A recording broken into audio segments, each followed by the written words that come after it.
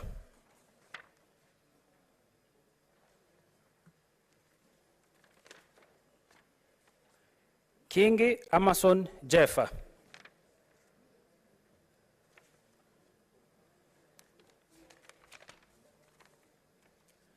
Kingi Amason Jeffa.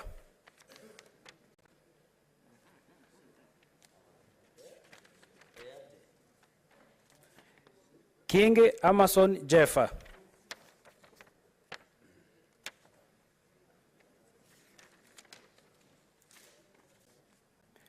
Kingi Amason Jeffa.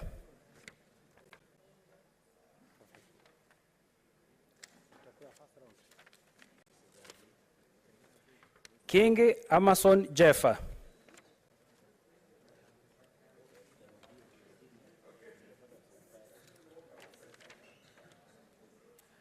Kingi Amason Jeffa.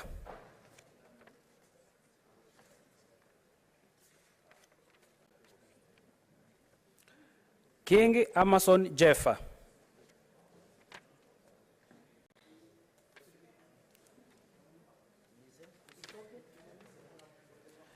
Kingi Amason Jeffa.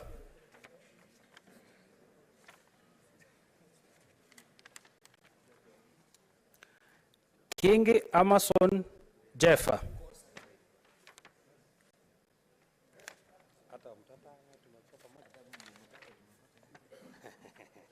Kingi Amason Jeffa.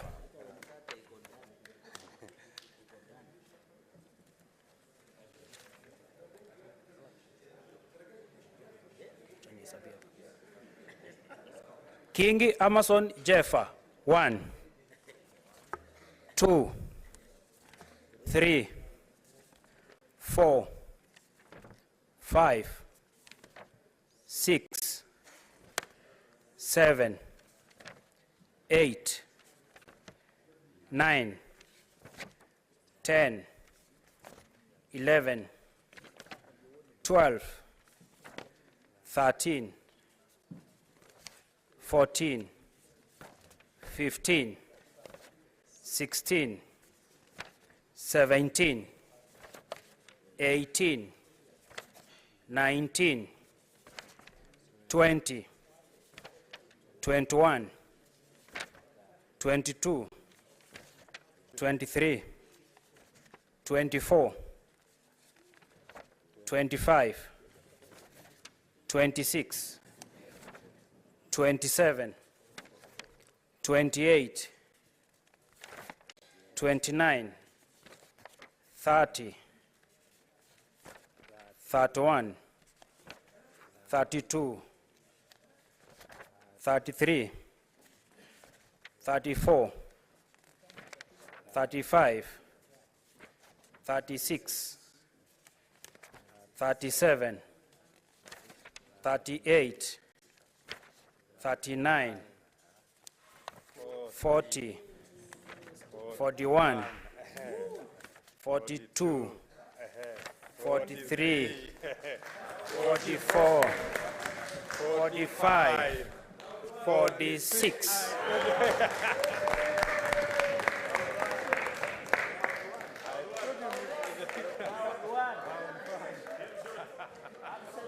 Absolute majority.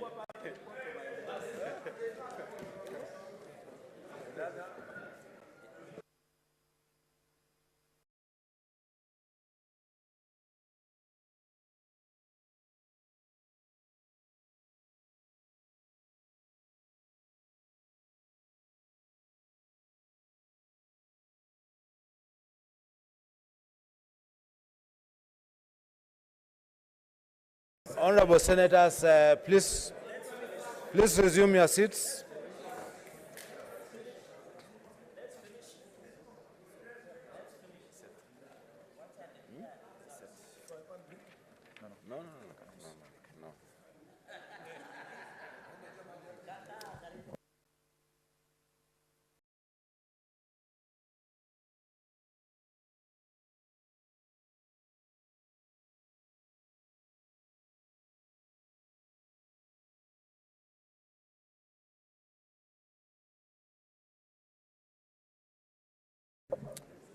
Honorable Senators, please take your seats.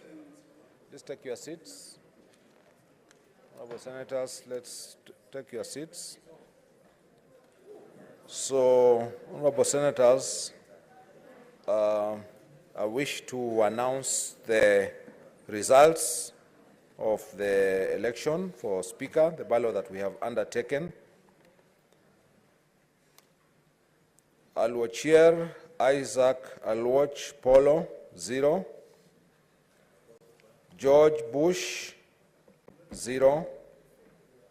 Karuri Frederick Mushiri, 0. Kingi Amason Jeffa, 46. Kinywa Beatrice Kathomi, 0. And Kuria George Njoroge, 0.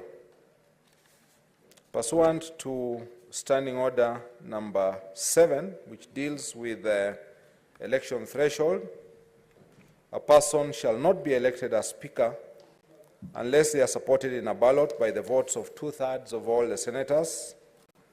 All the senators for that purpose are 67. 2/3 of 67 is 45. If no candidate is supported by the vote of 2/3 of all the senators, a fresh election shall be held. That is not the case. So, Amason Jeffa Kingi, having received 46 votes, which is the highest number of votes, and having met the threshold of 2/3, is duly declared, and I so declare, to be elected as Speaker of the Senate.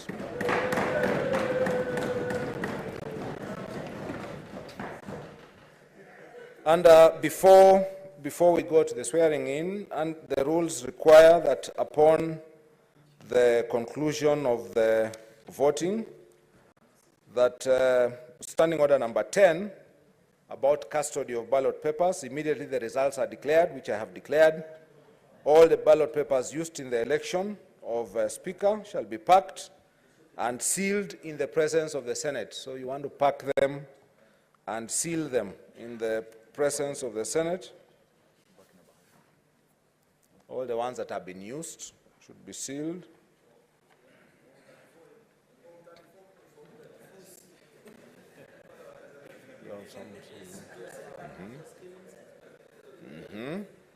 The presence, and they will be kept in the custody of the clerk for a period of 6 months, and thereafter they will be destroyed.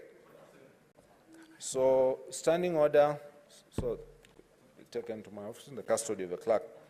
So, Standing Order number 12 now, swearing in of the Speaker.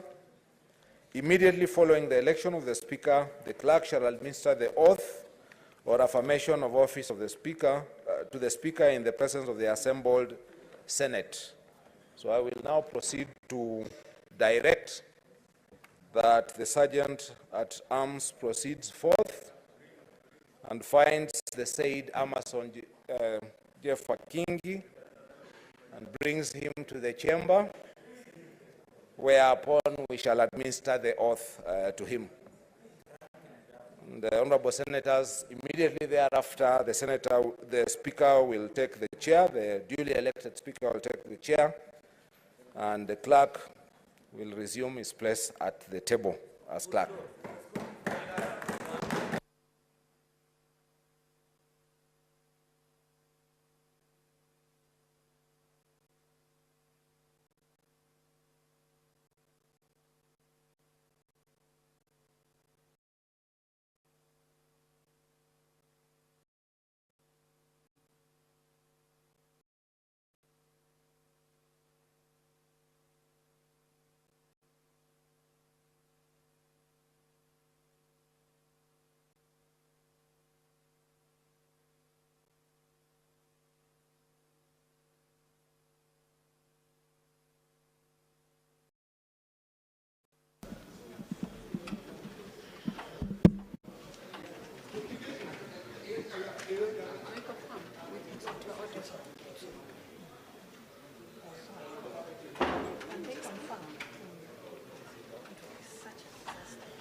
Thank you. Will you take the oath or affirmation? I'll take the oath. I'll take the oath. Bible in your right hand. Swahili or English? I'll do it in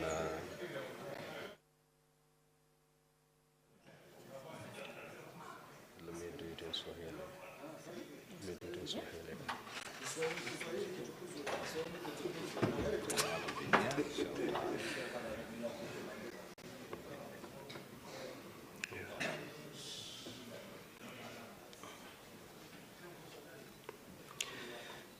Mimi Amason Jeffa Kingi nikiwa nimechaguliwa kama spika wa seneti, naapa kwa jina la Mwenyezi Mungu kwamba nitakuwa mwaminifu kwa watu wa Jamhuri ya Kenya, kwamba nitatekeleza kwa uaminifu na uangalifu kazi zangu kama spika wa seneti, kwamba nitatii, nitaheshimu, nitahifadhi, nitalinda na nitaitetea hii katiba ya Jamhuri ya Kenya, na kwamba nitatenda haki kwa watu wote kulingana na hii katiba ya Kenya na sheria na desturi za bunge, bila uoga au upendeleo, upendo au chuki. Ewe Mwenyezi Mungu nisaidie. Thank you. Thank you. Kuja upande wa pili, tia sahihi.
Honorable Senators, Mr. Speaker.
Honorable Senators,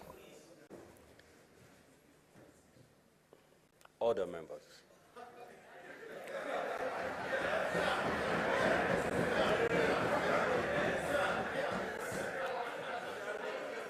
Honorable Senators, distinguished guests, ladies and gentlemen, I'm profoundly humbled and overwhelmed by the great honor and privilege you have bestowed upon me by electing me as your Speaker of the 4th Senate and the 13th Parliament of the Republic of Kenya. I'm deeply humbled and touched by the immense confidence and trust that you have placed on me. I therefore accept with humility and pledge that I shall perform to my utmost ability the constitutional responsibilities and duties of the office of the Speaker of the Senate for the next 5 years with due diligence and decorum. Distinguished senators, allow me with great pleasure to congratulate and salute all of you, the new senators of the 4th Senate, for emerging triumphant in the just concluded general elections after a bruising political contest. Your election to the high office of senator of your various counties and constituencies is a demonstration of the faith and confidence that the electorate have in your capabilities to serve, transform, and improve their welfare and well-being. Today, you're invited to grapple with the challenges and work towards meeting the high expectations of the Kenyan people. Honorable senators, I also wish to recognize my worthy opponents, Mr. Isaac Aloch Paulo Alocher, Ms. Beatrice Kathomi Kinyua, Mr. George Bush, Mr. Frederick Mushiri Karuri, and Mr. George Joroge Kuria for the valiant, mature, and well-fought competition. We have ably demonstrated that we can compete democratically and without rancor in a dignified race. Hongera kwenyu. I also extend congratulations to our newly elected colleagues in our sister house, the National Assembly, and wish them every success as we begin to execute our national duties of jointly steering our beloved country to greater heights. In embracing the spirit of devolution, I'm delighted by the rich blend of membership of the 4th Senate drawn from former members of the National Assembly, governors, and members of the county assemblies. I note that 9 former members of National Assembly and 4 members of the county assemblies have joined the Senate, while some have returned after hiatus. They bring with them invaluable experience that will enrich the House. We're also fortunate to have a diverse blend of professionals joining the Senate, including top legal minds, no less than senior counsel, scholars, doctors, renowned members of the civil society, among others. Let me also take this opportunity to acknowledge the contributions of senators from the 3rd Senate who did not return, including the 8 members of the 3rd Senate who are elected as governors. I'm confident that they will continue to serve Kenyans in the different capacities. Kenyans from all walks of life deserve a pat on the back for demonstrating to the entire world that we have a mature and vibrant democracy following the peaceful general elections held on the 9th of August 2022, and the subsequent petition filed and concluded at the Supreme Court. Distinguished senators, permit me at this juncture to pay my singular special tribute to my immediate predecessor, the Right Honorable Kenneth Makelo Lusaka, EGH, who was recently elected as the governor of Bungoma County. He ably presided over the 3rd Senate in perhaps one of the most challenging periods in our country's history. Historically, the 1st Senate was established in 1963 and functioned until 1966, when it was dissolved and merged with the House of Representatives to form the National Assembly. The 1st Senate, under the 2010 Constitution, was inaugurated on the 28th of March, 2013, primarily to oversee the implementation of the devolved systems of governance. Honorable senators, it is worth mentioning that at the onset of devolution, Senate was sailing in uncharted waters. None of the political leadership and pioneer senators had a clear idea what the task ahead entailed. As Speaker Lusaka noted on the 31st of August 2017, they had to learn how to swim by swimming. It was largely trial and error at first. The Senate of the 12th Parliament, to a great measure, played an instrumental role in improving the legislative regime, work systems, and coherence of key processes that have gradually bolstered devolution implementation. My predecessors and the leadership teams, guided by unit of purpose and the will to actualize devolution, initiated work systems, spearheaded a series of retreats, workshops, and seminars that rapidly crafted the framework of transiting and administering Senate in the 11th and the 12th parliaments. As the renowned American writer and political commentator Walter Lippmann wrote, and I quote, "The final test of a leader is that he leaves behind in other men, and women for that matter, the conviction that the will to carry on." We salute both the Right Honorable Ekwe Ethuro and the Right Honorable Kenneth Lusaka and their leadership teams for their remarkable contributions.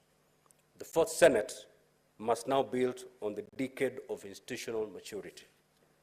Permit me, Honorable Senators, to also appreciate and laud the Clerk of the Senate, Mr. Jeremiah Nyegenye, and his team for their unwavering and steadfast support and for making the appropriate preparations for this momentous occasion. Honorable Senators, devolution as a novel development model was meant to ensure balanced, equitable, and just development in all regions of Kenya. I can submit without fear of contradiction that so far it is working. I welcome and associate myself with the positive spirit exhibited and pronouncements made by the newly elected governors to change their strategy of engagement and work more closely with the Senate, the National Assembly, and the national government. In addition, the pledge and commitment currently being witnessed to intensify the fight against corruption in the respective governments is highly commendable. Kenyans are looking forward to a new dawn and expect senators to aggressively defend devolution and county governments better. We must ensure devolution works for the people, and more accountability is therefore exercised.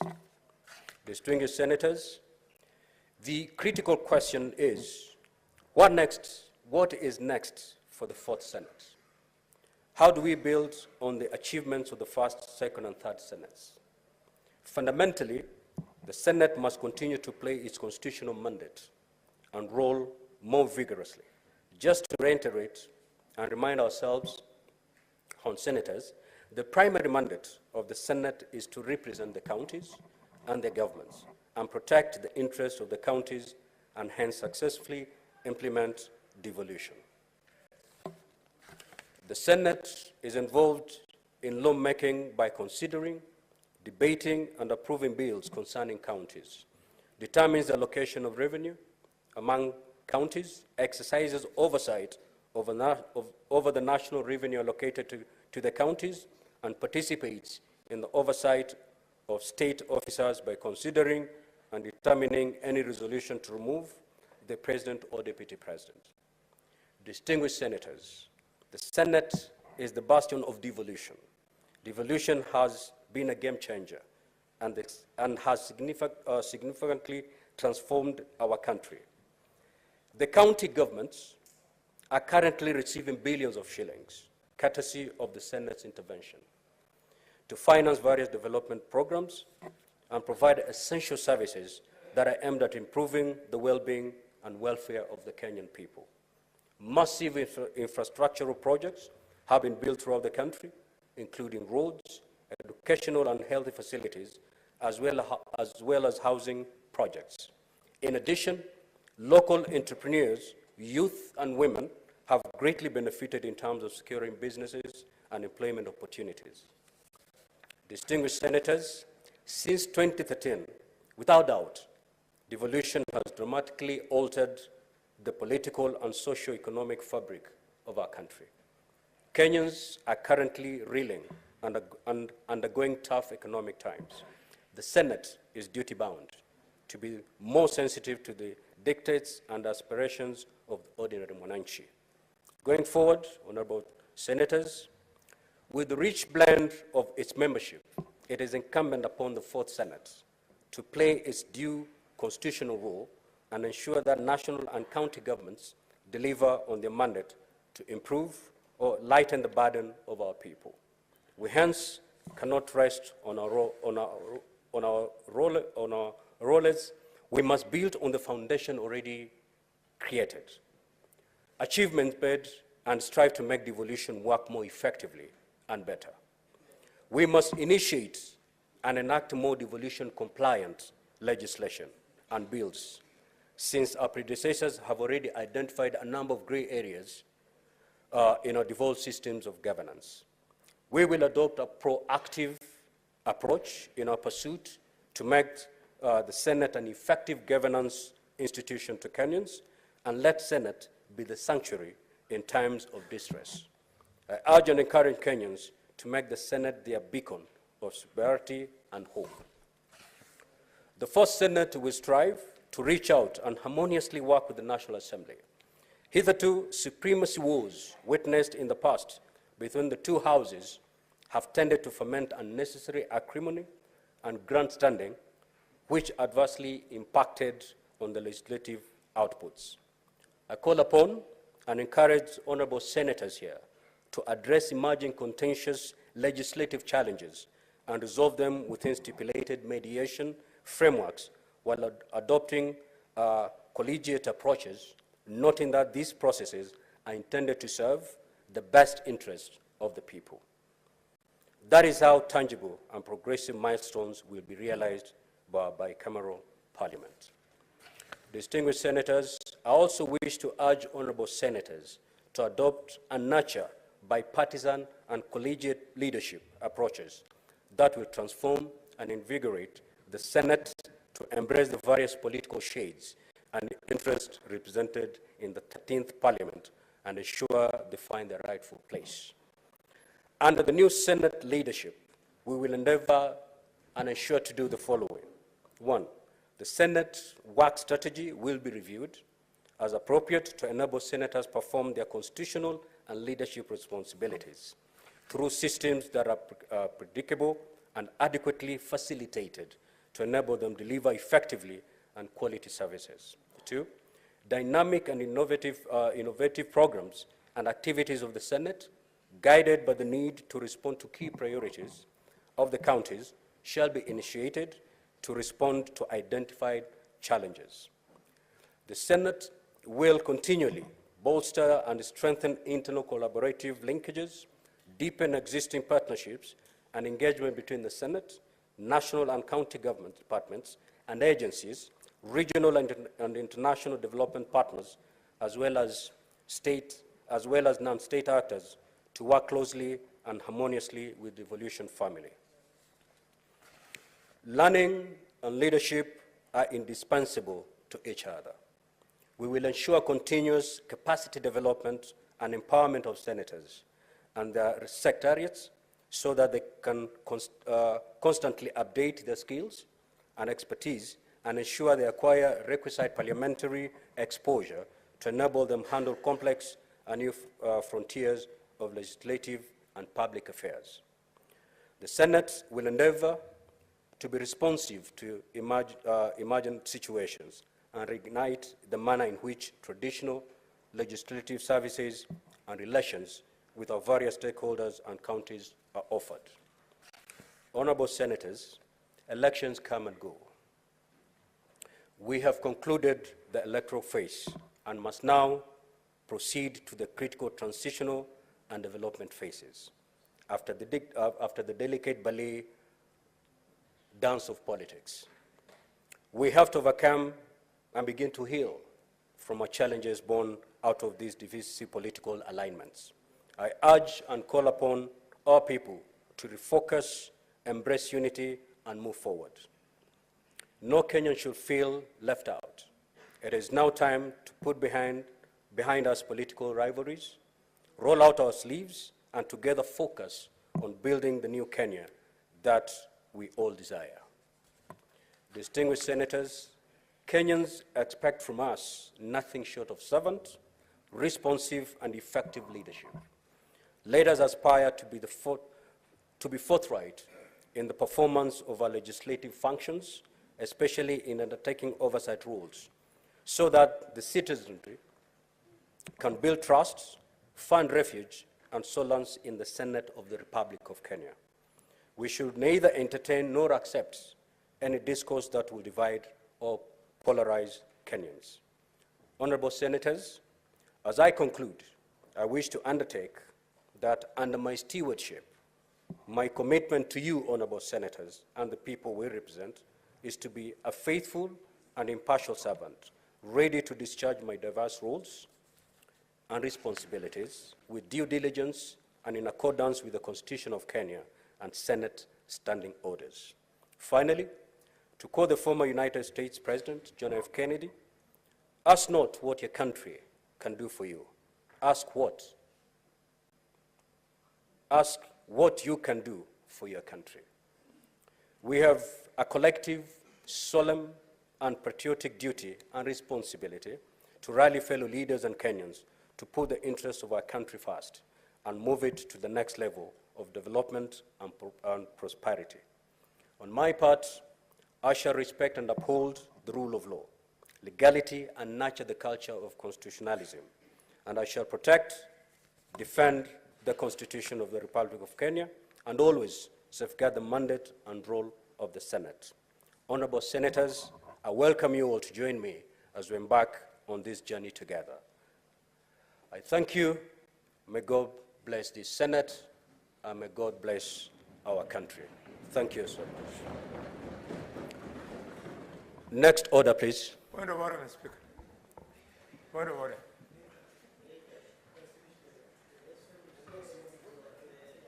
We do after the vote.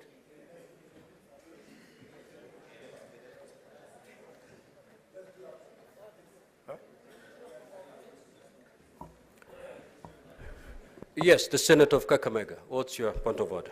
Thank you, Mr. Speaker. Mr. Speaker, you'll pardon me. I wanted to make a small acknowledgement for what has just happened, but we have agreed collectively that it can wait until after the second order of electing the Deputy Speaker. Thank you, Mr. Speaker.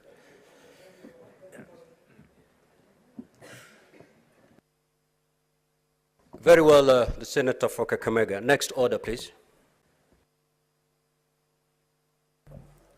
Order number 5, election of the Deputy Speaker.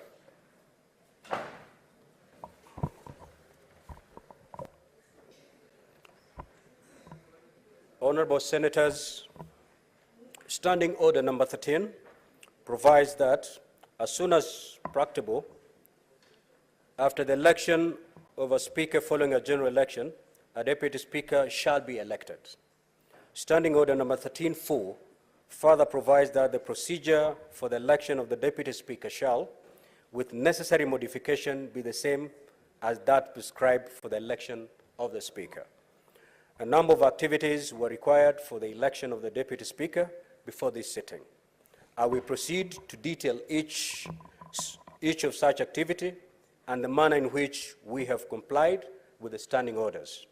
Firstly, Standing Order number 5.1 requires, upon the President notifying the place and date for the first sitting of the new Senate, pursuant to Article 126(2) of the Constitution, the clerk shall by notice in the Gazette notify that fact and invite interested persons to submit the nomination papers for election to the office of the Deputy Speaker.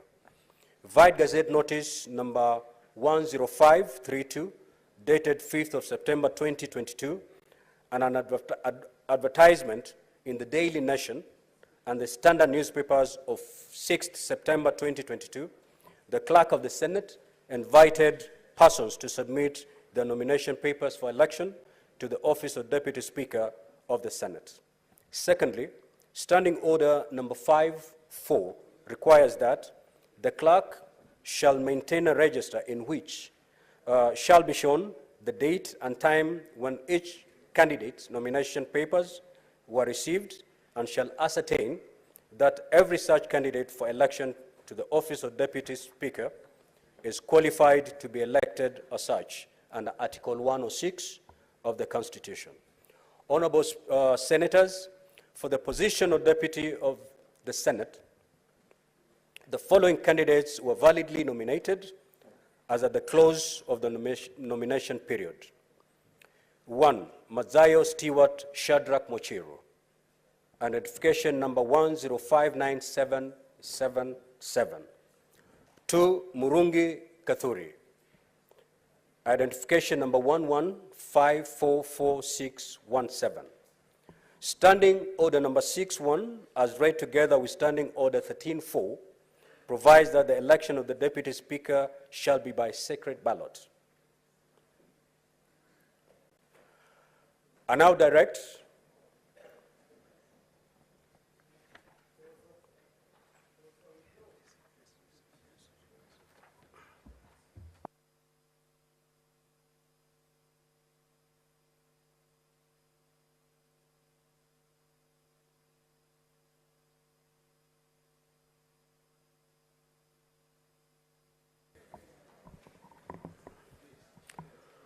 Honorable Senators, pursuant to Standing Order number 8, a candidate may, by written notice to the clerk, withdraw his or her candidature before ballot is started.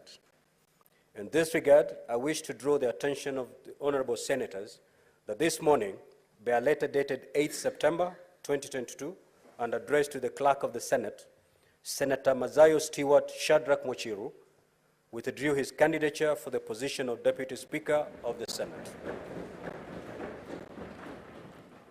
Honorable Senators, Senator Mazayo Stewart Shadrach Mochiru, having withdrawn his candidature for the position of Deputy Speaker of the Senate, we now have only one duly nominated candidate for the position of the Deputy Speaker of the Senate. Standing Order number 11, as read together with Standing Order number 13.4, provides that if there is only one candidate who has been duly nominated for election as Deputy Speaker at the expiry of the nomination period, that candidate shall be declared forthwith to have been elected Deputy Speaker without any ballot or vote being required. Consequently, pursuant to the provisions of Standing Order number 11, as read together with Standing Order number 13.4, I hereby forthwith declare Senator Murungi Kathuri to be duly elected as the Deputy Speaker of the Senate. I shall now proceed to administer the oath of affirmation of office on the Deputy Speaker.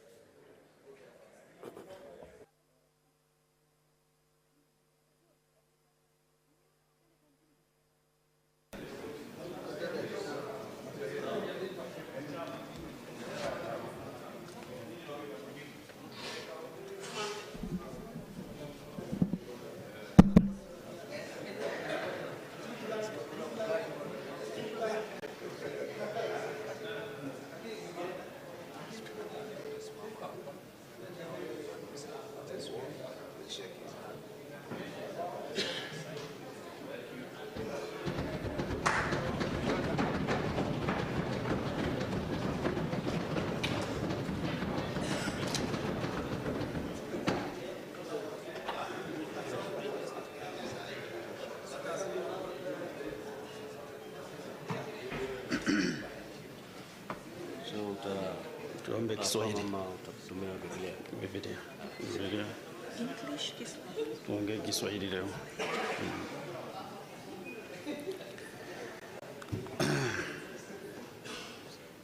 Mimi Murungi Kathuri nikiwa nimechaguliwa kama naibu spika wa Seneti, na hapa kwa jina la Mwenyezi Mungu kwamba nitakuwa mwaminifu kwa watu na Jamhuri ya Kenya, kwamba nitatekeleza kwa uaminifu na uangalifu kazi yangu kama naibu spika wa Seneti, kwamba nitatii, nitaheshimu, nitahifadhi, nitalinda na nitaitetea hii katiba ya Jamhuri ya Kenya, na kwamba nitatenda haki kwa watu wote kulingana na katiba ya Kenya na sheria na desturi za bunge bila uoga au upendeleo, upendo au chuki.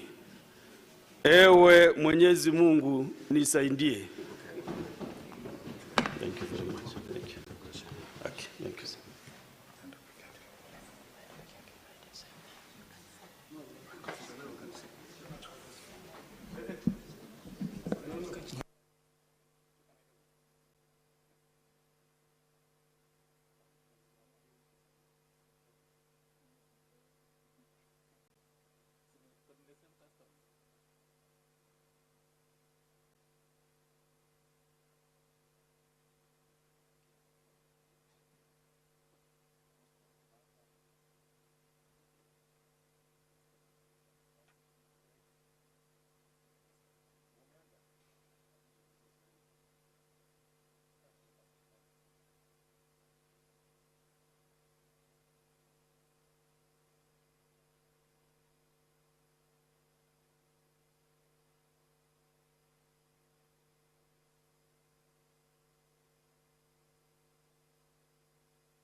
Order, honorable senators.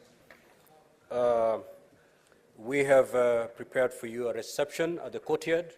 So after we rise, we expect all the senators to come for the reception. Point of order, Mr. Speaker.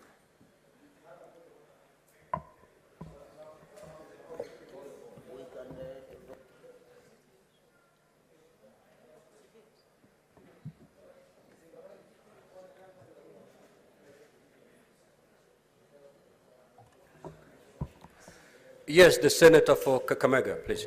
Thank you, Mr. Speaker. Mr. Speaker, this is a very important day. We are actually writing the history of this nation. And therefore, I request that you allow us at least 1.5 minutes, those who wish to congratulate you, to do so. And if you so permit, allow me, Mr. Speaker, to congratulate you for winning this position.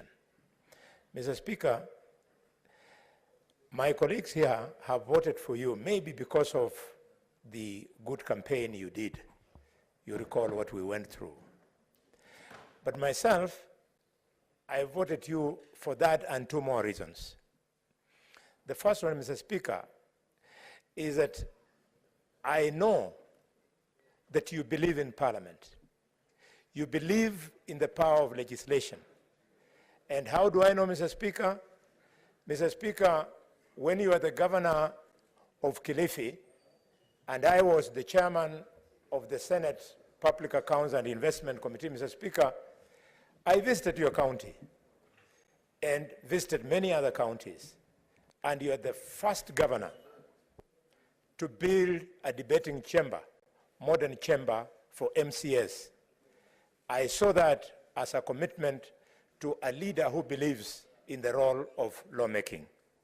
For this, I voted for you, Mr. Speaker. Mr. Speaker, also, you touched me. I believe in family, and the beginning of family is children.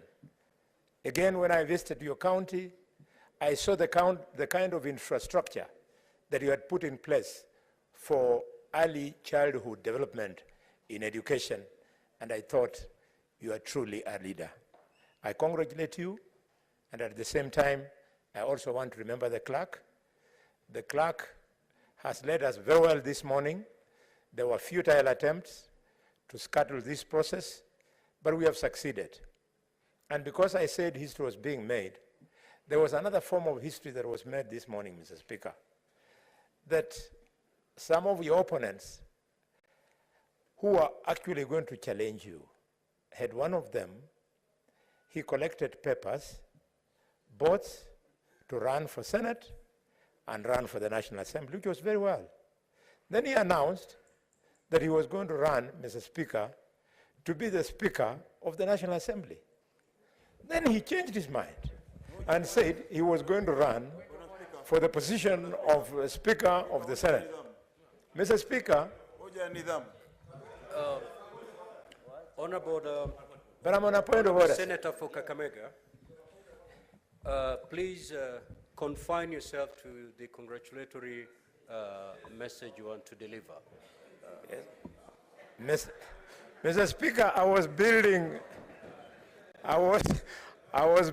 my congratulations, but because my brother Justice thinks that he knows where I'm going, I'll allow him that latitude. But at the end of the day, conclude by saying, Kenyans, we must take institutions seriously. If indeed we are taking institutions seriously, the merry-go-round, the go-round that we have seen this morning was not necessary. Every minute spent here is spending public funds. I want to appeal to my brothers on the other side that please let us give this institution the seriousness it deserves. And I believe, Mr. Speaker, when I scan around, you will allow me to brag a little bit, that I know you very well. Mr. Speaker, you recall in those difficult days when you came to Parliament as a very young professional, I welcomed you to Parliament. At that time, you were very handsome, but you have become even more handsome, Mr. Speaker.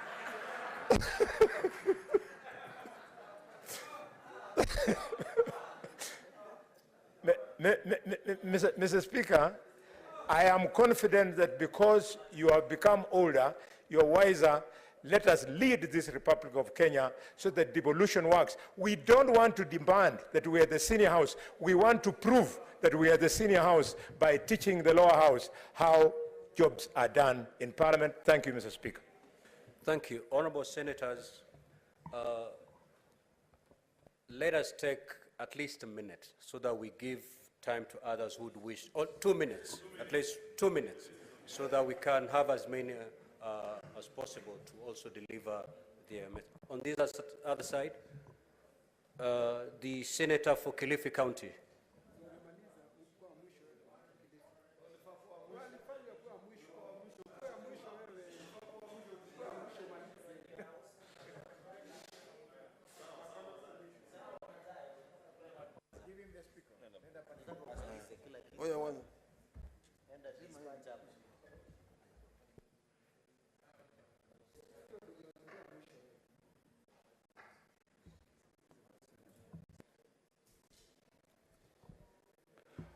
Asante Bwana Spika. Bwana Spika, kitu cha kwanza nataka kutoa kongole kwako kwa ushindi wako katika kura ya Senate, kuwa Spika wa Senate. Najua hii ni safari ndefu sana, na najua mengi yanatarajiwa kutoka kwako kama Spika wa bunge hili la Senate. Bwana Spika, vile vile nataka kuwapatia kongole hawa ndugu zangu wamesimama na wewe. Najua ni upande ule kina Murkomen, ndugu yangu Aaron Cheriot, niko na ndugu wangu Cherargei na wengine wote hawa wamesimama na wewe vizuri mpaka ukapata ushindi. Ushindi huu si wako. Ushindi huu ni wa Kenya wote. Kiti unachoketia hivi sasa ni kiti ambacho kinatazamwa na Wakenya wote, ya kwamba katika utendakazi wako kama Spika wa bunge la Senate utaweza kuona ya kwamba kutakuwa na upinzani na wale walio wengi ambao ni serikali. Kwa hiyo najua, nina imani vile ninavyokuelewa wewe, tumetoka mbali sana, tumezaliwa pamoja, tumeishi pamoja, tunatoka pamoja mahali pote. Najua ya kwamba kazi unaiweza na utaifanya vilivyo kulinganishana na elimu ulio nayo, experience ulio nayo na ujasiri pia ulio nao. Cha mwisho ni kwamba sisi sote tulioko hapa nataka kuwapatia kongole pia hawa ndugu zangu wapya ambao wameingia wakati huu ndani ya Senate. Ni safari ndefu, najua tutakuwa tukikwaruzana, lakini najua ya kwamba mnaelewa kwamba bunge hili la Senate ni bunge ambalo ni bipartisan. Hakuna mambo ukifika hapa unasema kwamba uko chama hichi, sote tuko pamoja. Kwa hiyo nataka kupatia kongole kwa safari yako hii ulioanza hivi leo. Asante sana.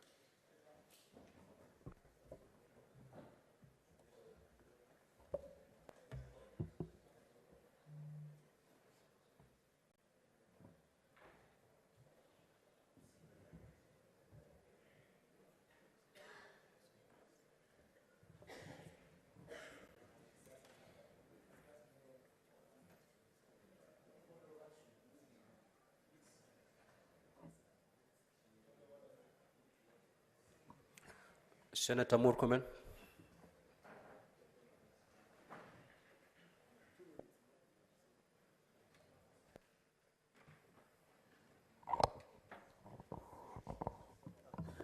Thank you. Oh, okay. Thank you, Mr. Speaker. Mr. Speaker, I know there will be an opportunity for us to say much thereafter when we resume back as a Senate.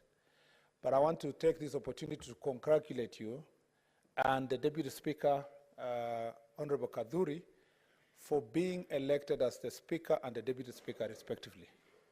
Mr. Speaker, this is a very momentous time in our history. For the first time, the Republic of Kenya has produced a Speaker of Parliament who comes from Coast Region.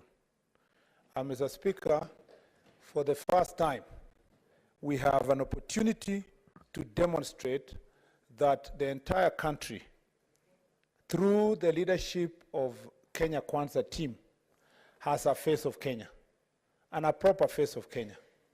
I am a very proud member of Kenya Kwanza team on this side, Mr. Speaker, and speaking for the side that I belong to. I am among a team of senators here with Kinywa, with Delekwe, Senator Chiriot, that, Mr. Speaker, were taunted for so many days in the last parliament for almost 3 years. Every time a vote was taken here, and Cherargei is here also, we were always reminded that, where are your numbers? I am so happy, Mr. Speaker, that our numbers have counted today.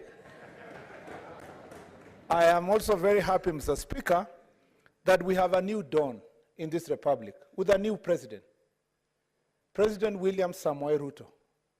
And I'm really amazed I'm using the word president, because it was not feasible in the eyes of men a few months ago.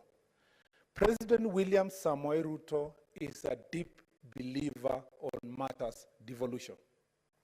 Mr. Speaker, we've had a fight for a long time, supremacist battle for 10 years between this chamber and the lower house, Mr. Speaker. But with your election, and I believe the election of your brother in the other house, I don't want to preempt, I believe with sitting down with a president who believes in devolution and the Senate, we will end this supremacy battle. And the beginning of that ending, Mr. Speaker, is for both you and your brother in the National Assembly to sit down, instruct the lawyers who went to court in National Assembly and the Senate to record a consent, Mr. Speaker, on the operation of Article 110 of the Constitution on movement of bills from both houses of Parliament. Mr. Speaker, if you allow me just 1 minute, because that's extremely important as a former leader in this House. Mr. Speaker, that will be, and in fact, because I am privy to some conversation you have already had with the President and your brother who is garnering for position National Assembly. If that can be done by next week, it will be a quick win on matters of devolution and the stature of the House of Senate in this republic. Mr. Speaker, for far too long, this House has always prayed that they have a leadership that believes in strengthening devolution and protecting the functions of senators. There is a pending miscellaneous bill in this, Mr. Speaker. There is a pending, Mr. Speaker, bill in this House, for both houses, that deals with oversight responsibilities of this House. Again, that will be a quick win that will make this Senate a strong Senate. If these things can be achieved in the next 2-3 weeks, we will have achieved, Mr. Speaker, something far much more than what we achieved in the last 10 years. Because the last 10 years have been years of fighting, Mr. Speaker, for the strength and supremacies and the strengthening of this House. I believe through you and with the Kenya Kwanza team and the leadership of President William Ruto, this House will bring back honor and will be a house of honor. The last thing, Mr. Speaker, 98% of the time in this House, both houses, we do things bipartisan. It is rare that we will disagree, because devolution in Elgeyo Marakwet is devolution in Kilifi. And I believe that through your leadership and your negotiating skills, both as a lawyer and as a person who has led county for 10 years, you will lead this House to demonstrate nationalism and patriotism, Mr. Speaker, and to make sure that all the time we use consensus to agree on the things we are going to do in this House. You are the best choice. There is no accident. You've been elected by these men and women, but also God has permitted you to lead, because it's the right time for you to lead this Senate. Thank you, Mr. Speaker. Senator Soipan.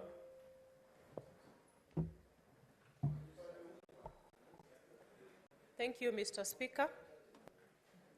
Allow me to take this opportunity to give my hearty congratulations to yourself and the Honorable Kaduri, who has been duly elected as the Deputy Speaker of this House. And I must say at the very onset that for me, coming from across from the other house, today, and I'm sure even Honorable Kaduri, is a day when we are going through a Damascus moment. Because I just realized that indeed this is the upper house. For the longest time that I am serving my third term, and so is Honorable Kaduri. So congratulations, Mr. Speaker. I know and I believe, as my vote went to you, that as a former two-term governor, that you are very best placed to take the business that is transacted in this house to the next level, and also to afford the House of Senate, and indeed matters devolution, the seriousness and the commitment that the matters devolution deserve in this country. And your election and that of the Deputy Speaker comes at an opportune time, Honorable Speaker, when we have a president who is fully committed, fully bought into supporting devolution in this country. I congratulate you, and as we go forward, we shall have many more things to say, and you have our full support, and together with your Deputy Speaker, to be able to steer this House, and indeed Kenya, because this is a proud day for the people of the Coast region, the people of Meru County, and indeed Kenyans at large, because this is a moment where we shall witness the face of Kenya, of competent Kenyans in the legislative space of this country, and indeed in all other spheres of leadership. Thank you, Mr. Speaker. Senator Faki.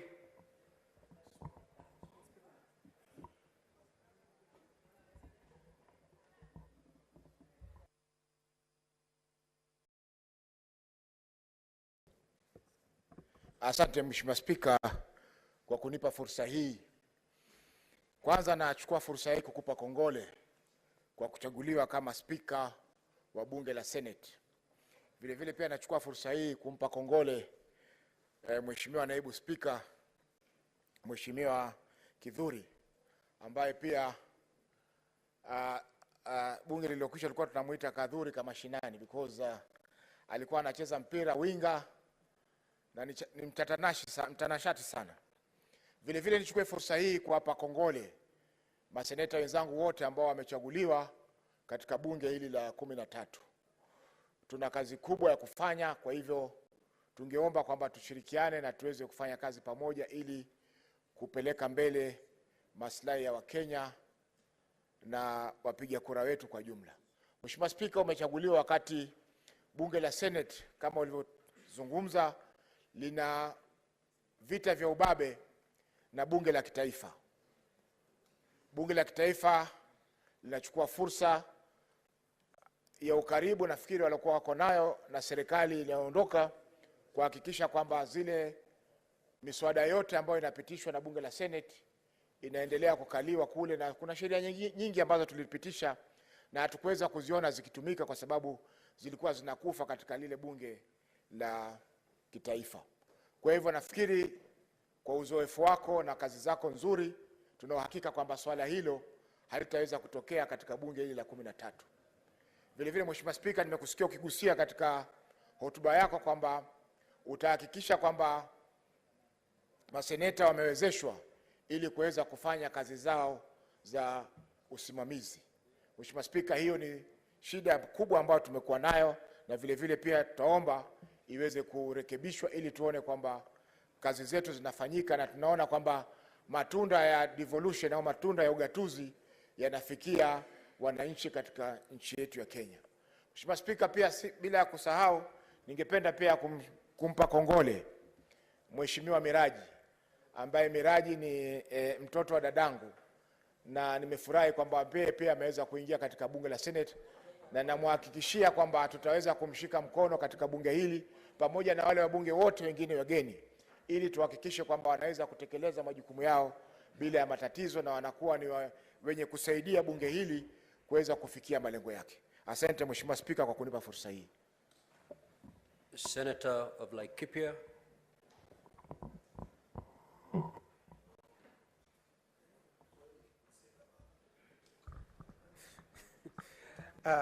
Asante sana Bwana Spika. Nataka kuchukua fursa hii kukupongeza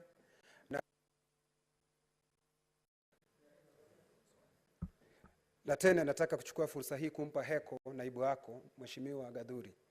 Na mimi jambo ambalo ningependa tena kusema ni kuwapongeza maseneta wote waliochaguliwa, na nimshukuru Mwenyezi Mungu kwa kutupa fursa hii ya kuweza kufika katika seneti hii.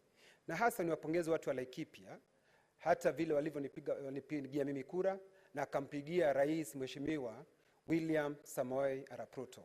Nasema asanti na asanti sana kwao. Bwana Spika, mimi nataka kusema na kupongeza, na nilipokuwa nikipiga kura yangu nilijiuliza maswali matatu, na yote yalipata ndio, kwa sababu jambo la kwanza nilitaka seneta aliyebombea katika kazi ya gatuzi zetu. Wewe nikajua ni mmoja uliobombea kabisa. Swali la pili nilijiuliza ni ya kwamba ni seneta ambaye ataelewa mambo ya serikali kuu. Nikakumbuka vizuri dhahiri shahiri ya kwamba wewe ulikuwa waziri. Nikajua hapo tena umepata ndipo. Swali la tatu ambalo nilijiuliza ni mtu ni mtendakazi. Tena vile ambavyo atachangia katika Kiswahili, kwa sababu ninapenda kuongea Kiswahili katika seneti yetu. Nikajiuliza yule ambaye seneta atafanya Kiswahili chetu, Kiswahili kitukuke, na alafu tuende katika upeo wa pili ama upeo wa juu zaidi. Ukapata ndio. Kwa hivyo sikuwa na shaka pangu rohoni ya kwamba seneta speaker tuliona yeye amebombea katika kazi yake, na najua mimi najua kwamba kutoka kikao hichi tukiwa sisi wote tumekubaliana, na najua kwamba sisi sasa tukiwa hapa kama seneti tutatembea pamoja, na seneti itakuwa, nimesikia Mheshimiwa Seneta Soipan akisema ya kwamba hata yeye mwenyewe amekubali ya kwamba hili ndilo jumba kuu, na jumba kuu litaendelea kufanya maswala ambayo inafanywa katika majumba makuu ya Jamhuri ya Kenya na hata dunia kwa jumla. Kwa hivyo mimi nataka kupongeza, niseme asanti na nakutakia mema, na mimi nataka kukuhakikishia kwamba nitakuunga mkono, nitaunga mkono naibu wako Mheshimiwa Gathuri ili seneti hii iendelee kufanya kazi yake. Na Mheshimiwa Spika, umesema ya kwamba utakuwa katika kipao cha mbele kujua ya kwamba pesa ambazo zitakazotumika kwa lugha ya kizungu wanaita oversight fund utatilia mkazo tuweze kuzipata ili tufanye kazi yetu kwa uadilifu, na kwa sababu tumeapa tutafanya kwa uaminifu. Mimi nasema nitakuwa katika kipao cha mbele kufanya kwa uaminifu na uangalifu, na ewe Mwenyezi Mungu nisaidie. Senator Ali Roba.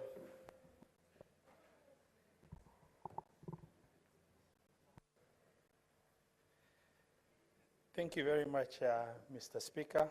And considering this is my maiden speech, I would like to take this opportunity to congratulate you, together with the Deputy Speaker that has been elected.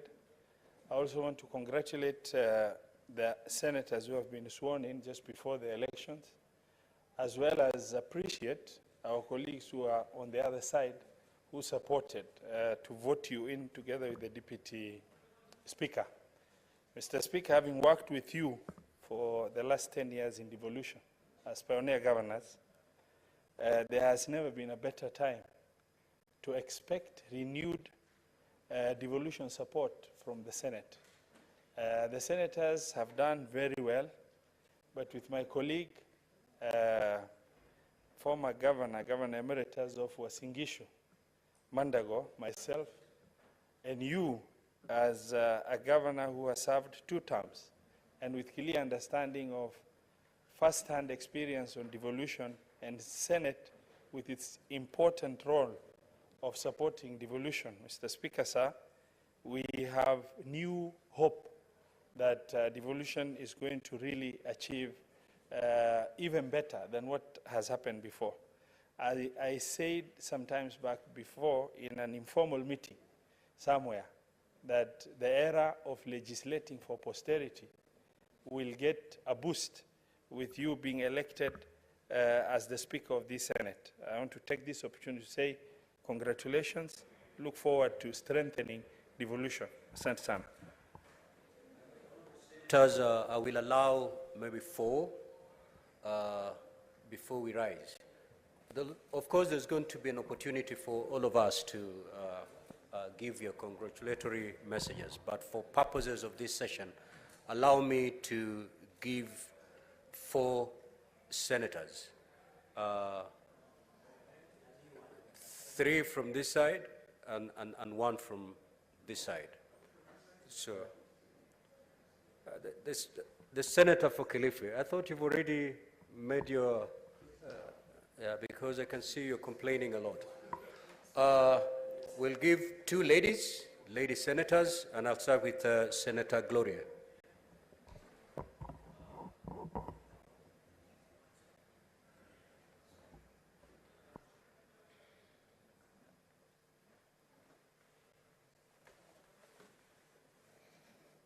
Mr. Speaker, I want to take this opportunity to congratulate you and to congratulate our Deputy Speaker as well. When I put in my vote for you and the Deputy Speaker, it is because I know that being a newly nominated senator who's a woman, we are looking forward to a house where we can actually give meaningful contributions as nominated senators, and particularly as women. And I don't have much to say today, but to congratulate you and the Deputy Speaker, and also to urge that my fellow nominated senators, particularly the women, that we must try to change the notion that nominated senators who are women cannot give meaningful contributions. And I really look forward to participating in this House. It is a notion. Thank you. Due to the demand from members, we are going to open it a bit further. We're going to be more generous. So I will allow Senator Cherang'ei to take the floor.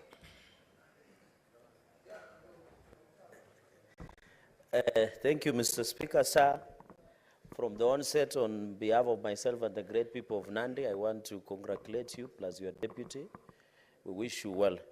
Mr. Speaker, sir, I've worked with you before when I was the Senate Justice Legal Affairs in a party used to be called Jubilee in those days. You are also the chairperson of Council of Governors representing the legal affairs. So I've worked with you, and Mr. Speaker, it is an honor because when you used to serve as the chairperson of COG Legal, I used to serve as Senator Legal under one famous party called Jubilee. Secondly, Mr. Speaker, I know also when you used to appear before CPIC, where I was a member, you are a very good client, and we have interacted on various sessions, and I'm happy that you are coming to the House with immense knowledge of devolution. In terms, you have been a legislator, you have been a cabinet minister, and I think, Mr. Speaker, sir, we look forward to working closely. Finally, Mr. Speaker, I agree with Senator Murkomen. I was the chair who drafted the pleadings, and he was our able majority leader, and I hope he remains so, where we work, led by the former Speaker from here to Milimani High Court, Mr. Speaker, because of 24 legislations that were non-concurrent by the lower house, Mr. Speaker. I hope with the election of our brother, the lower house, and yourself, you can come at a concurrent point so that we can proceed. Mr. Speaker, we wish you well. You have seen, and I want to thank our colleagues from this other side. You got 46 votes, which is far beyond and round one, and that was needed. Mr. Speaker, let our colleagues come back to the House. This is not the time to resist. I want to appeal to our colleagues wherever they are. Let them come back. We need to build this nation through bottom-up, Mr. Speaker, through our able President, Dr. William Ruto, and the Kenya Kwanza. And I want to thank Senator, your Senator, Stewart Madzayo. At least he has stood firm, and he's happy that the city is coming back. I know it has been written in Psalm 4:1 that Azimio senators have joined Kenya Kwanza. There is no problem. The government is big, so let it be. So Senator Cliffy, Mazzayo, you did the right thing. All the senators in Azimio who voted for you, they have done a fantastic job. And I want to agree with Senator Murkomen, now we have the numbers. Thank you very much, Speaker, and all the best. Thank you. Senator Okiya Omtata.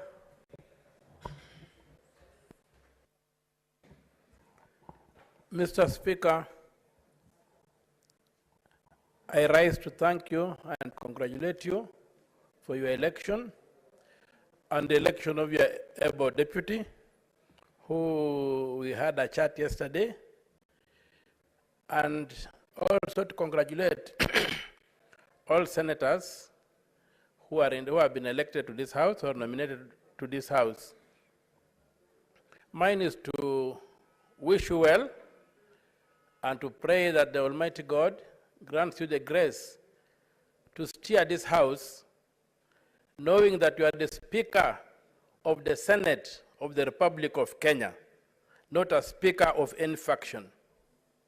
Secondly, I'll pray that when you settle down, you try to work for a balance of arms in the Parliamentary Service Commission. The Senate has been elbowed out. If you look at the composition and the functions that the Senate or members of the Senate should perform in the Parliamentary Service Commission are not being performed. The National Assembly seems to have grabbed everything. So I'll be praying that going forward, that how the Parliamentary Service Commission should have proper representation from the Senate so that the issues of the Senate can be taken on board. Finally, I thank you for the invitation you have given us to work as a team. And I'll pray that we'll be able to work as a team. I remained behind and voted, but since nobody voted against you, therefore it's obvious that I voted for you. But that does not mean that I joined Kenya Kwanza. I am a member of the National Reconstruction Alliance, and I will guard my autonomy jealously. I will vote on issues and on conviction. I will not be whipped to vote on anything. That's all.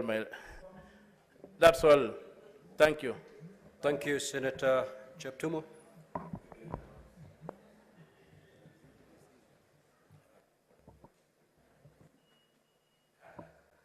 Thank you, Mr. Speaker. Let me start by first congratulating you for your election as our Speaker. Mr. Speaker, in 2007, we were together with you in this very chamber during the Grand Coalition government. And we served also with you in the cabinet. And thereafter, you served 2 terms as a governor. You are a member of the legal profession. And I think I will be clear to say that this House is indeed lucky to have you as our Speaker.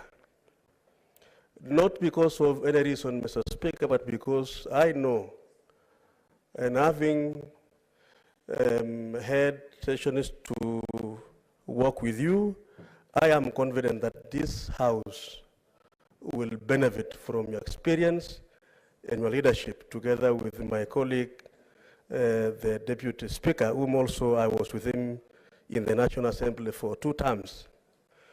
Mr. Speaker, you are also coming on board at a very critical time of our country, when we have a new government. Which government, Mr. Speaker, is clear as to how you would like to drive this country forward. There will be a number of laws, legislations to be passed by this House and the National Assembly. Mr. Speaker, with your directions and your leadership, I'm very certain that our President is going to move this country forward, because as a House, we are going to help him to ensure that the relevant laws to be passed will be passed. Mr. Speaker, I listened to your acceptance speech, and you assured the country and these members that you are going to ensure that devolution indeed thrives, because that is the way to go. I want to say that we are going to give you the support necessary. When I was in the other house, Mr. Speaker, I chaired the Delegated Legislation Committee, and I think I need to share this here. And there were a number of areas where this house wanted to be facilitated in, so that it's able to perform the functions. Mr. Speaker, with the new spirit of yourself and your brother from the other side agreeing to work together, I think the side shows these issues of competition as to which is the upper house, of course we know it is this one, and the lower house, shall be issues of the past. So that, Mr. Speaker, we pass laws, regulations, rules for posterity. And with the guidance of your leadership, Mr. Speaker, I believe this country will witness a very, very progressive government, which is going to be led by William Samuel Ruto, a man that has come from very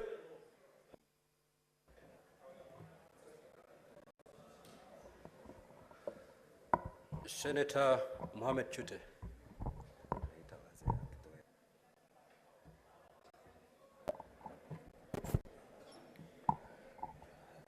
Mr. Speaker, let me take this opportunity to thank our Almighty God for the opportunity that He gave us to serve our country. Secondly, Mr. Speaker, I would want to take this opportunity to congratulate you and your able deputy for this election. And I would want to congratulate my fellow senators, both appointed and elected, for this opportunity. And thank you very much, Mr. Speaker. Thank you, Senator Miraj.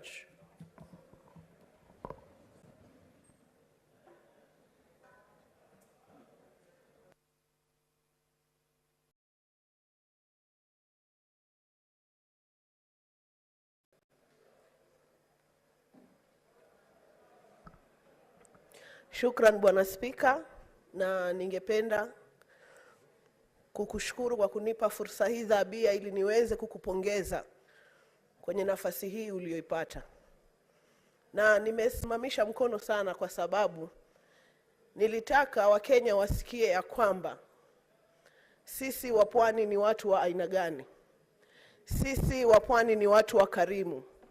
Na serikali ya William Samoei Ruto pamoja na wajumbe wote waliokupigia kura ya kwamba hii serikali tuliyoiunda ni serikali ambayo hata wachache wenye tajriba na uwezo wa kutenda kazi watapata fursa ya kuongoza katika serikali ya William Ruto.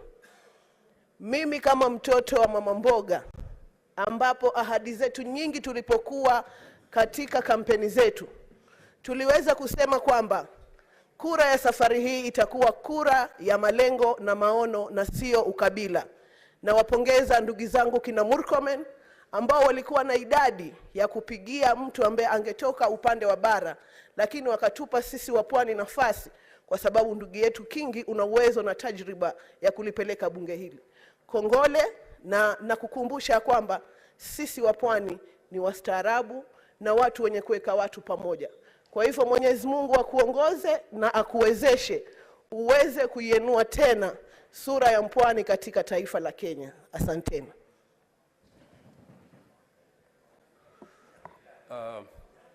Senator Gataya, I'm doing this purposely because we need to balance regions, but we'll give each one of you an opportunity to say something.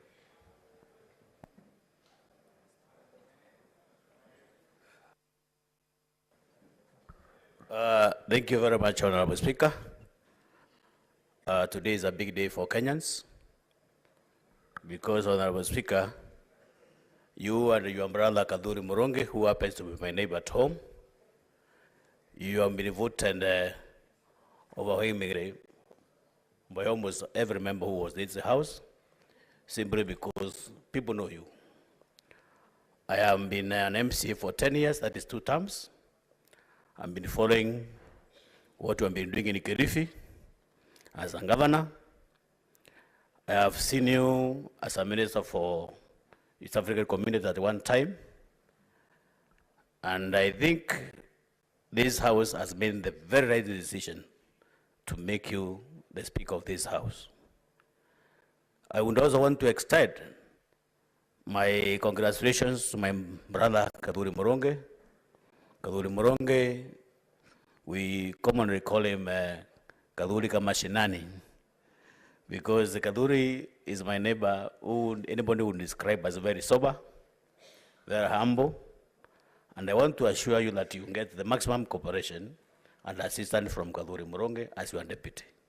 So, Mheshimiwa Speaker, we are so happy that today you have brought that reflection that you are a true Kenyan who has invited votes across the country. So in this regard, as a house, we promise that we shall support you and give you the maximum support throughout the journey for the 5 years that we shall be here. Thank you very much. Senator of Turkana. Thank you, Mr. Speaker, for this golden opportunity. I want to take this opportunity, Mr. Speaker, to thank the Almighty God for giving you this opportunity. Mr. Speaker, I come from the farthest corner of this nation, Turkana County. Mr. Speaker, in this county, there are so many great extreme challenges, which I know, Mr. Speaker, with your confidence and the confidence we have in you, we know we will try our level best to make sure those challenges facing the northern part of Kenya will really be resolved. Mr. Speaker, I want also to take this opportunity to thank all the senators who are elected in their respective places, areas and counties. Mr. Speaker, I also thank the Deputy Speaker, who is my friend, who have been with him for 2 terms in the National Assembly. And I want to assure him, because of the experience we had in the National Assembly, that we will support the Senate House so that we make sure it is supposed to be the upper house, not the lower house. Mr. Speaker, as I finish, I trust you, and the people who I represent trust you also. Mr. Speaker, I know this Senate is just like a polling station, one polling station with 69 members. And to you to handle a polling station, it is very easy, Mr. Speaker. As senators, maybe as senators for me, I take care of over 300 polling stations. So, Mr. Speaker, I have confidence in you that, Mr. Speaker, you will take care, welfare of these senators as you take care of this welfare of these senators. We will be sure and we will have confidence that the community we represent or the citizens we represent will automatically be taken care when their senators are taken care. Mr. Speaker, I want to congratulate you and pray God to give you enough grace and wisdom to represent and to support this House. Thank you, Mr. Speaker. Senator Mandago.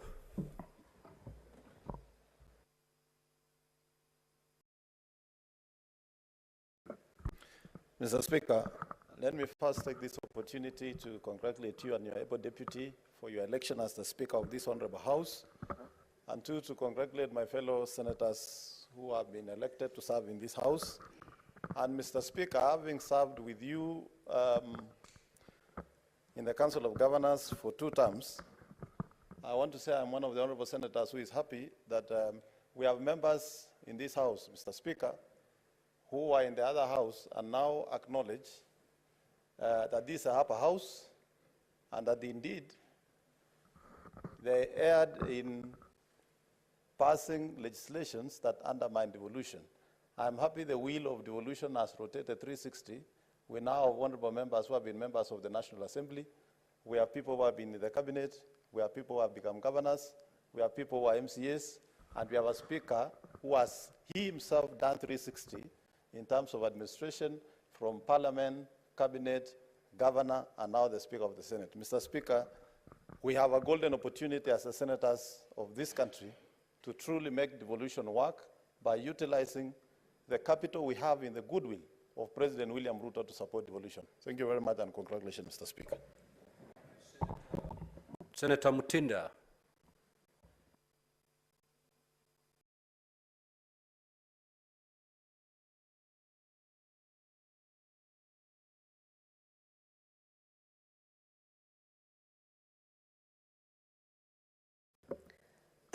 Mr. Speaker, I want to take this opportunity to highly congratulate you this afternoon. Being a nominated senator is a first journey, and the process that I've seen today, I'm very delighted to be part of it for the changes that we want to make in this country. To the Deputy Speaker, also my neighbor on the other side, congratulations. And this is an indication of the wonderful leadership that Kenya Kwanza is going to offer. Peaceful proceedings, teamwork in this nation. And I believe through these processes, we are going to deliver and we are going to serve Kenyans. God bless you. Senator Nyandarua.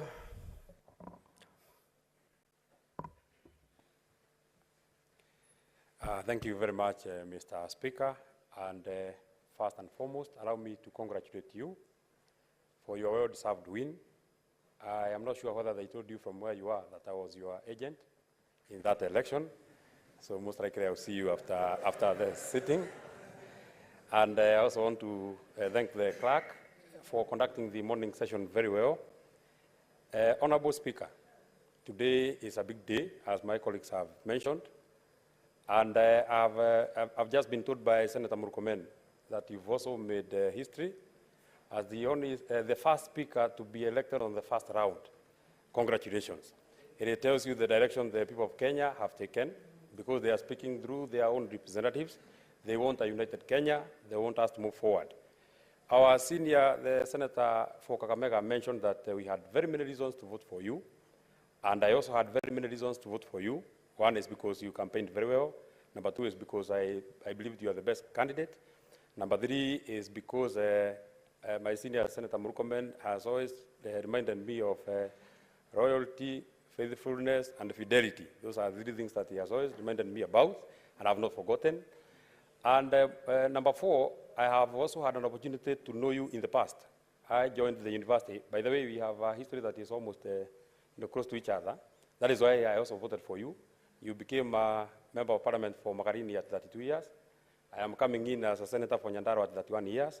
You understand the challenges that young parliamentarians face, and you should be able to address them because you have been there.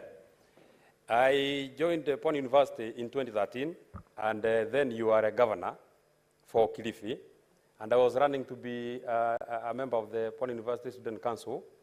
But I come from a very, very, very small village called Karoboivi, and a very humble background. I didn't have anything to push me there. I came to your office. I asked you to help me. You didn't know me, and you helped me. I was asking for posters.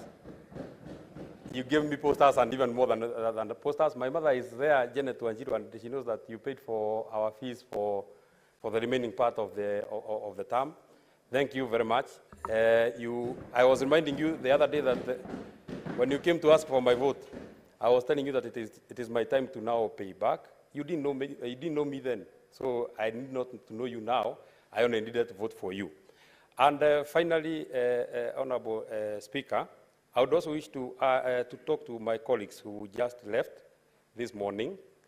It is not that they were elected by their people to walk out of the chambers of Parliament. They are supposed to be here to come and express themselves.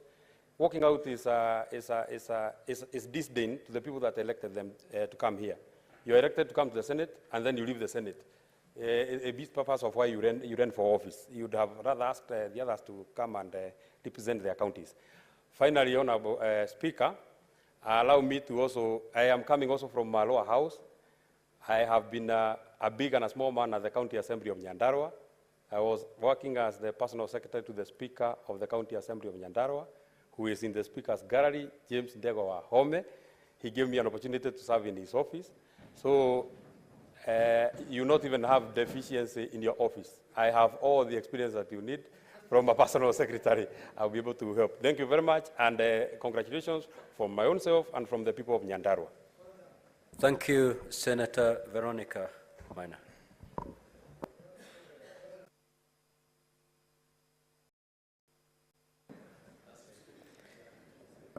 Mr. Speaker, sir, let me first take this opportunity to congratulate you on your election as a Speaker. I believe this is a great moment for Kenya. We have gotten the best Speaker we could have gotten in the Senate House today, because we had all the CVs and we had a look at those CVs, and I can affirm and endorse you as the right Speaker for this Senate House. This Senate House has a heavy responsibility towards the whole nation of Kenya. It has the oversight role over the devolution funds and the county governments. We are looking forward to a moment when we can optimize the use of the county funds or the devolved funds that are sent to the counties, not just for one county, but for the 47 counties. Because the only way to realize the bottom-up economic model in this nation of Kenya, through the Kenya Kwanza coalition government, is through proper optimization of the devolved funds to the counties. I believe you have the capacity to do that, to lead that oversight role, and to ensure that Kenyans will not be disappointed with your tenure. Mr. Speaker, sir, regarding the inclusion of women within the leadership of this House, we know that you will also oversight to ensure that all the special interest groups that have been represented in this House will feel that they are part of Senate and will feel that they are part of the leadership of Senate, both at the PSC and also at the committee level of this House. So let me not take too much time, but let me take this opportunity to wish you God's blessings. I know you have the capacity. I have practiced law with you in Mombasa for many years, and I knew you as a sharp advocate who was brilliant and able to perform his tasks on time, and I know this Senate will do what needs to be done to deliver the mandate under the Constitution. God bless you. Senator Mungatana.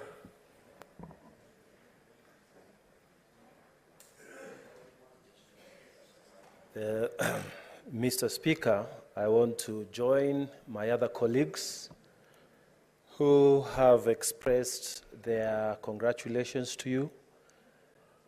From Tana River County, where we are also neighbors with where you come from in Kilifi County, we want to give our congratulations to you. Mr. Speaker, quickly I want to speak to two issues. We celebrate you that you are from the coast. And previous speakers have said you are the best choice. So it's not just about regional balance, but what the Senate is saying is that there are competent people from those far-off areas, from those areas that hitherto were not recognized. Mr. Speaker, you've made history on behalf of all of us, and we believe the country is watching the new dawn that Kenya Kwanza is bringing to this nation. My plea, before I leave this floor, Mr. Speaker, is that what Senate has communicated to the nation should be replicated in the formation of the arm of government called the executive, so that we have people, talented people from far-off areas occupying key positions in this new government. Mr. Speaker, I believe that you will deliver. I have no doubt. As I take my seat, Mr. Speaker, I want to speak to yet another issue that was raised by my colleague Mutata. Mr. Speaker, when we are talking about the newfound dawn of cooperation between the two houses, the Senate and our colleagues in the National Assembly, in the constitution of the PSC, let us not go back to what was there before. Currently, this term which is coming to an end, they had the chairman and the deputy chairman, both of them coming from the same house of the National Assembly. And yet we are there, yet we are colleagues. Mr. Speaker, in this newfound cooperation spirit between the National Assembly and the Senate, we know that by law they will take the chair. Let the deputy come from this house, Mr. Speaker. And with those few remarks, I congratulate you. Thank you. Thank you, Senator Cheriot.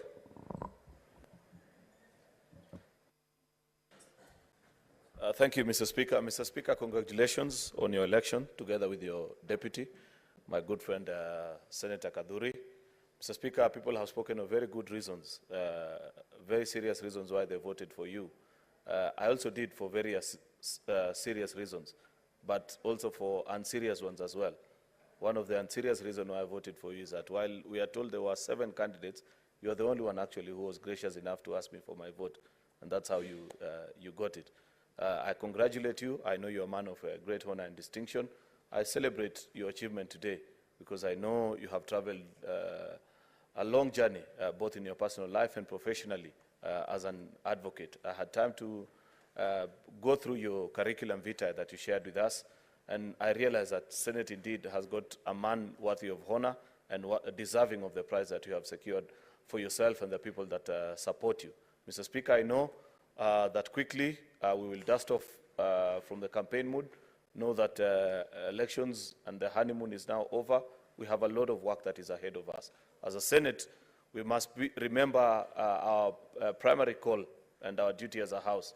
I want to assure you, Mr. Speaker, that much as we celebrate, much as we hear of the good vibes about cooperation between both houses of Parliament, I will quickly warn you that it's not the first time that we have heard of such stories before. So much as we are hopeful, we will remain to be vigilant. If at any time there might be anybody who wants to threaten the course of devolution and reverse the gains that we have made as a country, you will be called upon to duty, Mr. Speaker. In fact, I will quickly add, Mr. Speaker, that sometimes there will be difficult days when that chair will be extremely hot. I assure you that as your senators and as members who serve with you in this House, we will stand by you if you do the right thing, Mr. Speaker, and if you protect and stand with devolution. I say the same to our good friend, your deputy, Senator Murungi, who has done also well, served in the lower house for 2 terms, and has now joined us in this House, Mr. Speaker. I believe he will serve this House and yourself as a good and able deputy, and together we shall be able to move the country and our counties forward. So I celebrate you, Mr. Speaker. I wish you well. I know we will work together. Just to make a comment, because I've had members speak of a composition of the Parliamentary Service Commission. Up to this particular point, I still serve, because much as a previous Parliament came to a lapse, as commissioners in the Parliamentary Service Commission, our term ends when a new one is inaugurated. I would wish to add my voice of approval to the motion that has been introduced by our colleague, Senator Okiya Omtata, that indeed it is true, and Senate, unlike in the previous 2 parliaments, deserves to have 4 slots, just our colleagues in the National Assembly, much as the chair is appointed by edits of the Constitution on many occasions, and I say this with a lot of, with tremendous respect to the immediate former chair, former Speaker of the National Assembly, that on many occasions when issues are placed before Parliamentary Service Commission, on 99% of the time, despite being the chair of both one unitary parliamentary service commission, you will find them voting with the National Assembly.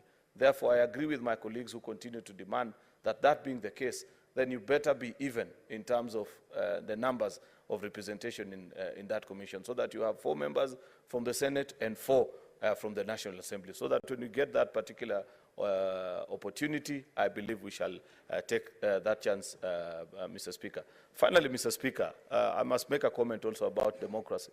You know, the edicts of democracy are such that the minority have their say, but majority must be allowed to have their way. It's unfortunate, Mr. Speaker, that in this country, we have people who have set a culture of never accepting any electoral process and the results.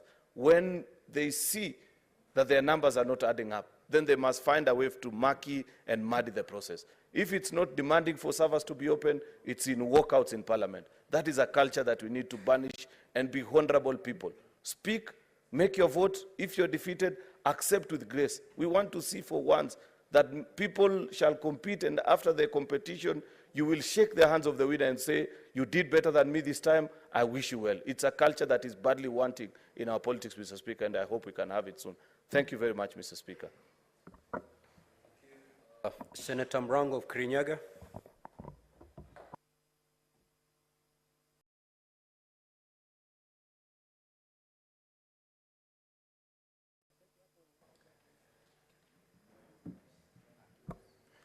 Asante sana Mheshimiwa Spika kwa kunipa hii nafasi ya kusimama mbele yako na suti yangu ya manjano. Mheshimiwa Spika, ukiniruhusu kwa niaba ya watu wote wa Kirinyaga, ningetaka nikupongeze kwa kuchaguliwa leo kama seneta, kama speaker wa Senate. Pia ningependa kumpongeza ndugu yangu Kadhuri na maseneta wote ambao waliochaguliwa kuwa seneta katika bunge hili la kitaifa. Sitaongea mengi sana kwa leo kwa sababu hotuba tutafanya maalum, tutapewa nafasi, na kama venye Waswahili wanasema kuku mgeni akosi kamba mguuni, ningeomba nafasi nikae na suti yangu ya manjano, nitaongea siku hiyo ikifika. Asante sana Mheshimiwa Speaker. Thank you. The Senator for Kiambu.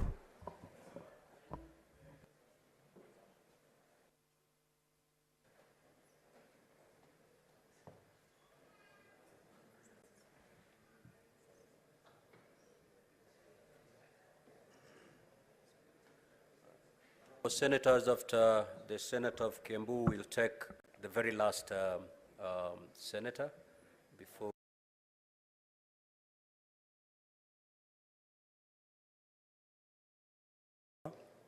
A senator for Kiambu, the senator that almost never be. But by grace of God and courtesy of about 579,000 votes of Kiambu people, I'm here, and I thank God. I take this opportunity to thank you and your deputy for being elected to the leadership of this House. I have no doubt that you'll meet the expectations of this House and that of our country, Kenya. Mr. Speaker, before you came, I would want to loop in our clerk and thank him in the process, because actually you're here because of his Solomonic decisions that he made to make sure that this House goes on.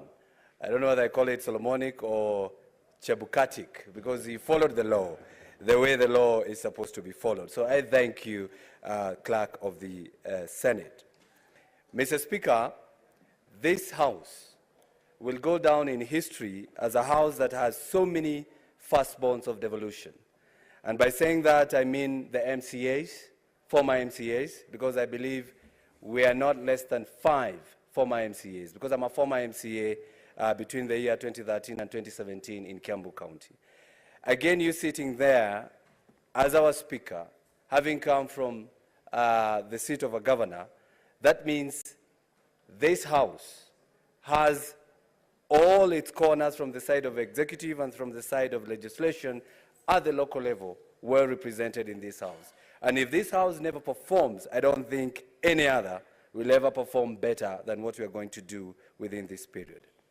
Mr. Speaker, as I conclude, if I was asked, although nobody is asking, having come from the background of an MCA, and having said that this House is going to deliver to the people of Kenya because we understand what devolution is, because we started with it, in future, maybe we should be giving those who come from the village, the first-timers, an opportunity to be the first one to speak at the Senate. Because, Mr. Speaker, if you follow the tradition and the ranks that has been there, we will find out that the new people will never be able to speak because we have to wait for those who have been there to speak. So I urge, probably, if it needs to amend the standing orders, maybe we can do that. Or you can give us a day where those who are new will be given priority when it comes to representing the people. I thank you very much, Mr. Speaker. And as you go on to become our Speaker, and as you go on leading this House, always remember to use the Chebukatic pronouncements. Follow the law, because if you follow the law, it will always vindicate you. Thank you very much, Mr. Speaker.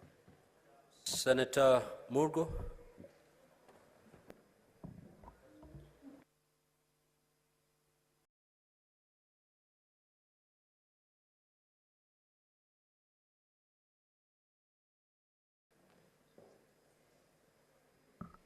Thank you very much, Mr. Speaker, for having your eye on the other end of Kenya, from your end to the other end.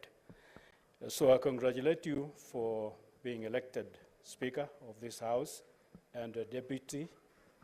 And also I congratulate my colleagues for being elected Senators to be in this House together.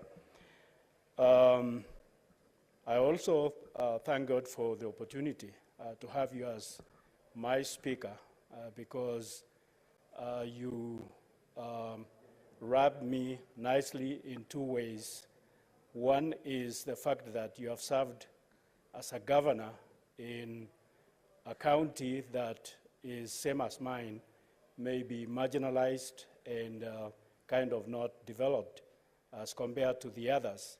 And therefore, when I talk about West Pokot and those regions like that, I have a Speaker that understands where I come from. And then secondly, is the fact that you come from and have served a marginalized area such as West Pokot in education, development, and so forth, so that when we talk about devolution, that should reach out to areas such as Kilifi, West Pokot, and the others, you feel with us and you understand us. And then finally, my point is also about the level of the House, upper house and lower house. We were tasked in the 10th Parliament when I was a commissioner to go all over the world and see what is the position of an upper house and so on. So we went to America, we went to Germany and many other places. And so I hope that in your time as a Speaker and your counterpart, brother in the other house, you will bring this House to a level that it will be in its position and place as the upper house. Thank you very much, and God bless you. Thank you. Senator of Muranga.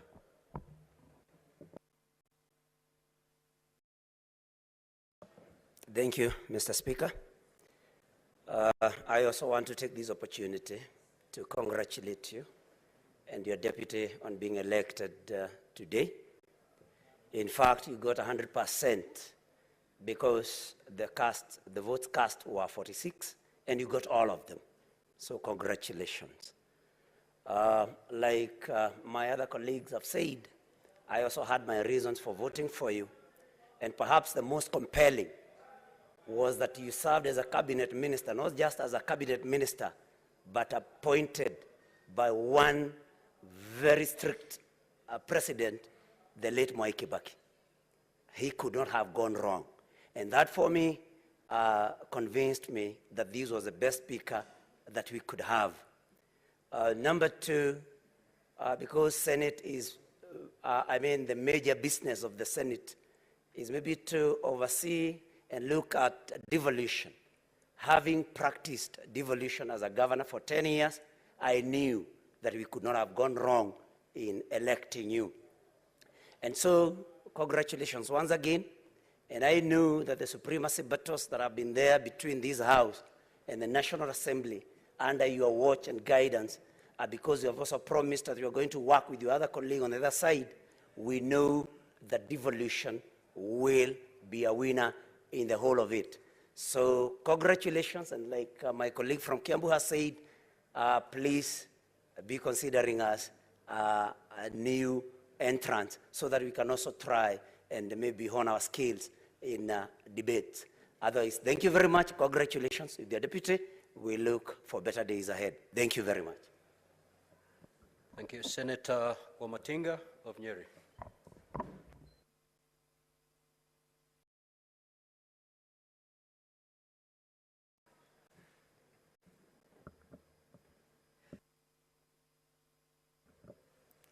Thank you very much, Mr. Speaker, sir. Mine is also to congratulate you for being elected to the position of the Speaker of the Senate, together with your able deputy. Mine, I would also say, I had various reasons for voting for you. One of them is the fact that you got into leadership at a very tender age. Someone nurtured you, someone believed in you. My challenge to the House, Mr. Speaker, sir, is that we also nurture the young ones so that when we are out of politics, their people be there to take after us. Mr. Speaker, sir, I would also want to take this opportunity to say this is an election of firsts. One, you being from the coast region, you being from a governor, you understand best devolution, and I know that you will be standing for the senators because you understand what it takes to be a senator because you've been a governor. Lastly, I would want also to echo the same sentiments of the newcomers. Kindly consider us. We might be new in the House, but we have brilliant ideas. Having come from diverse fields, we have a lot that we can offer in this House. Thank you, Mr. Speaker, sir. Senator Sige of Bomet.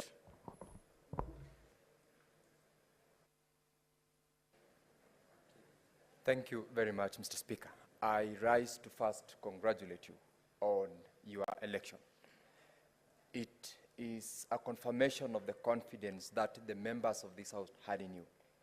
Having to get 100%, as my colleague has said, is a confirmation of the confidence that they had in you, and for the Deputy Speaker, the confidence that all of us had.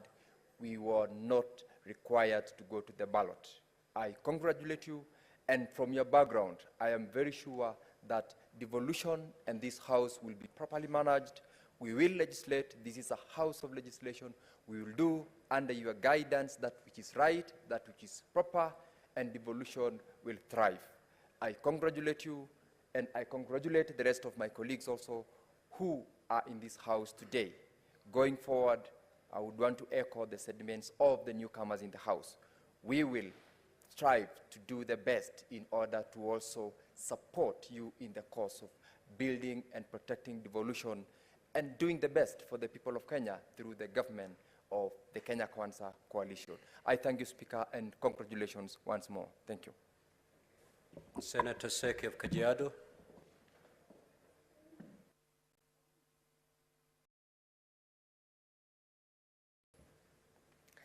Thank you, Mr. Speaker, sir. I want to take this opportunity to congratulate you for being appointed as the Speaker of the Senate, together with the Deputy Speaker. On behalf of the people of Kajiado and myself, I want really to appreciate and thank God for this enormous election that has taken place this morning or this afternoon. And I want to say that being a very experienced leader of this country, after looking into your CV and going through the CV that has been found to be almost, you've been in every area or even every position in this country. We really believe in you, and we believe that you're going to make a very big impact to this House. And I want to say that, God willing, we are looking forward to see you taking note to all these points that you have taken up this afternoon, together with my colleagues, and more importantly, the issue of the oversight fund, which we really need to go down to see what is happening in the counties, because it's part of what we really want to see performance in our counties. So thank you so much. I really want to appreciate you and appreciate the entire House. And I can also see that soon we will have a very strong opposition, and I want to tell them to be ready, because we are going to drive this country well. Thank you so much. Senator Alan of Trans Nzoia County.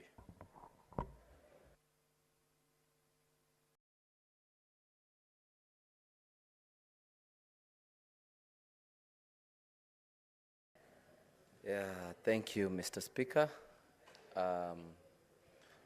On behalf of Trans Nzoia County, I just want to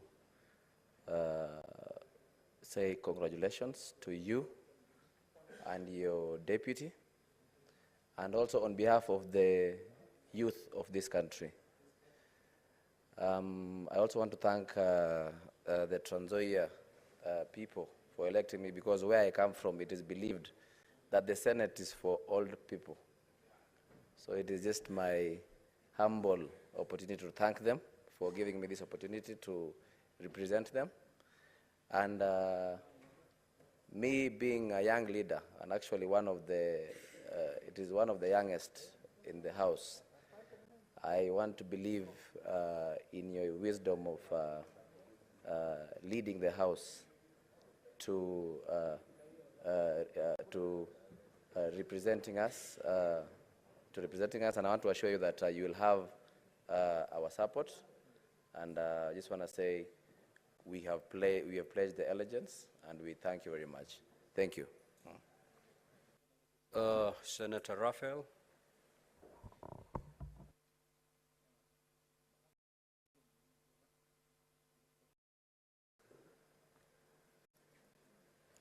Thank you, Mr. Speaker.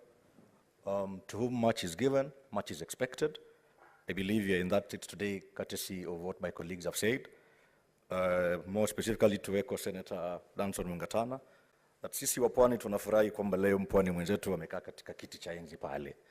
Lakini Senator Mungatana amesema one major qualifying factor is that competence is what has sold, and it is competence that has made you sit on that seat today. Mimi leo hii nina raha kwamba kijana kutoka Kwale, kijana kutoka Ganze, kutoka Magarini anaweza kuwa katika serikali hii na kuweza kuwa katika kiti ambacho anaweza kufanya maamuzi ambayo ni ya mageuzi. Moving forward, on behalf of the youth of this great nation, I wish to congratulate you and the Deputy Speaker. I look forward towards engaging more with you and my colleagues. I've noticed the House is full of people of diverse skills, diverse competencies, diverse interest areas, and I believe this is a Senate that Kenyans have always been yearning for. Asante sana, God bless you, and God bless this particular House. Senator Raphael, I allowed you to continue speaking because it's your maiden speech, but we do not speak, we actually don't mix languages. So if you choose to speak in Swahili, you go all out in Swahili. If you choose English, you speak in English. But for today, you'll get away with that. Lastly, let me allow my deputy to make a speech.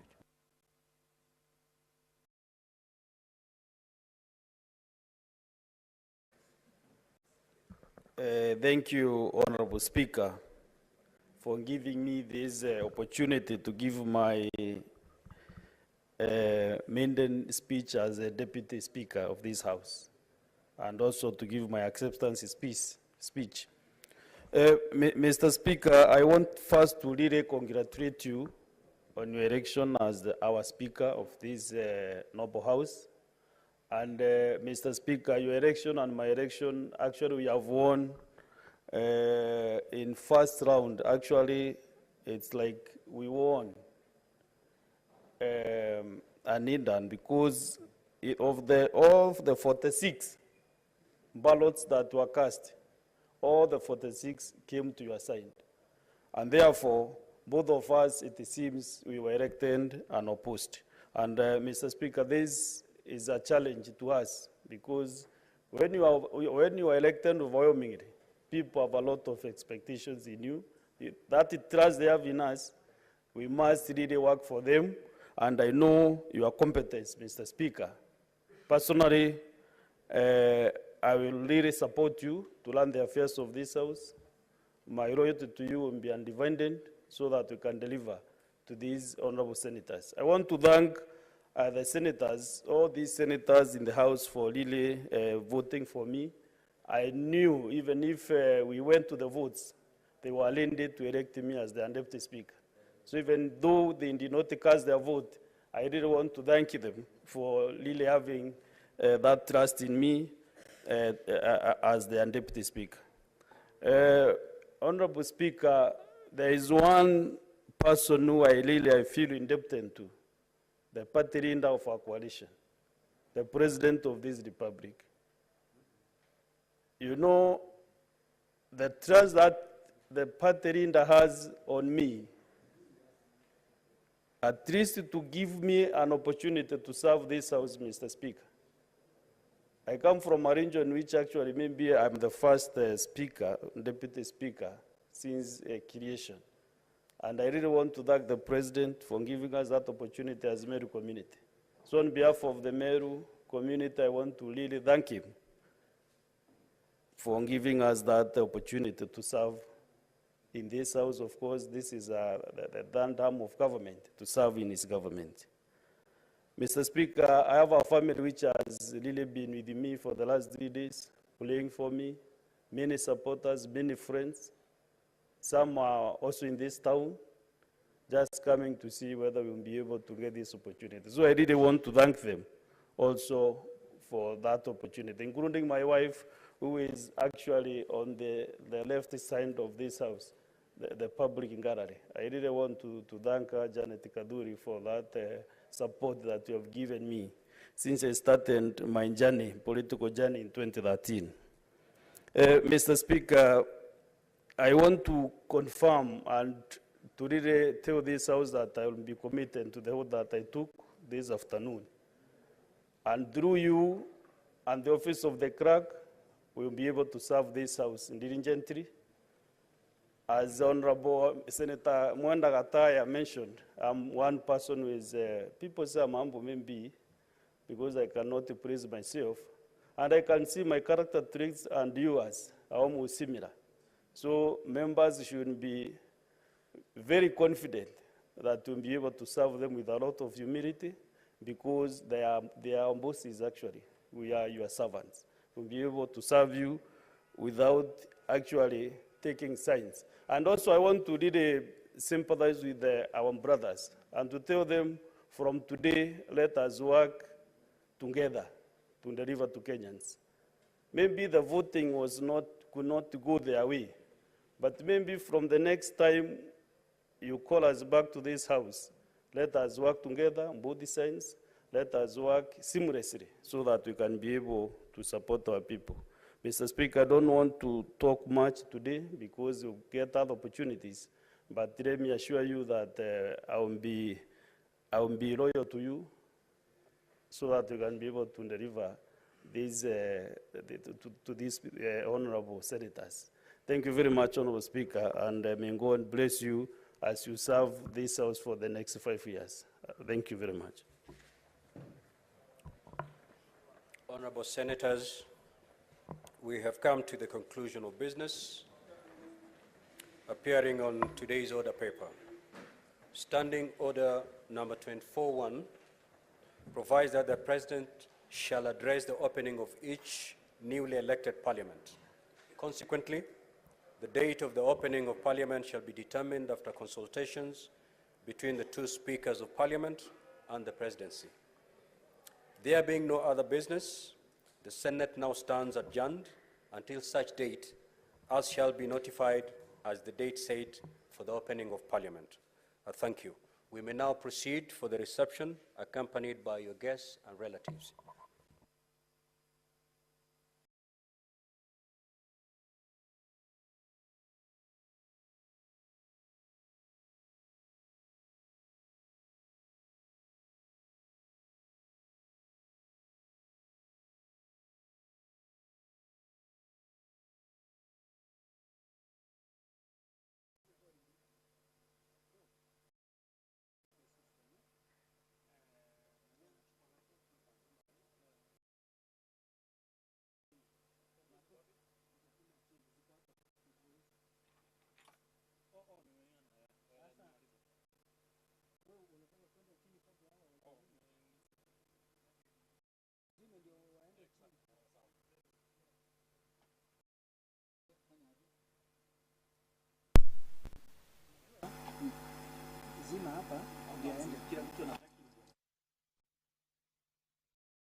Good morning.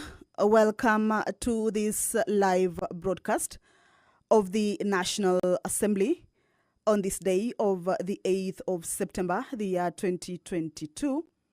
This is a live broadcast that is brought to you by the Parliamentary Broadcasting Unit in partnership with Kenya Broadcasting Corporation. This is the first official sitting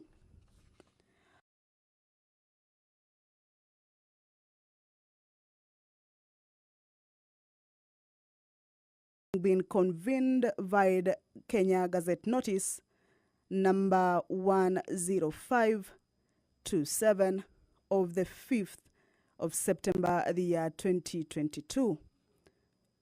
On the order paper this morning, this being the first official sitting, after a break of about 3 months, when the 12th Parliament adjourned sine die for the general elections. This is the beginning of the 13th Parliament. Thereby, on the order paper,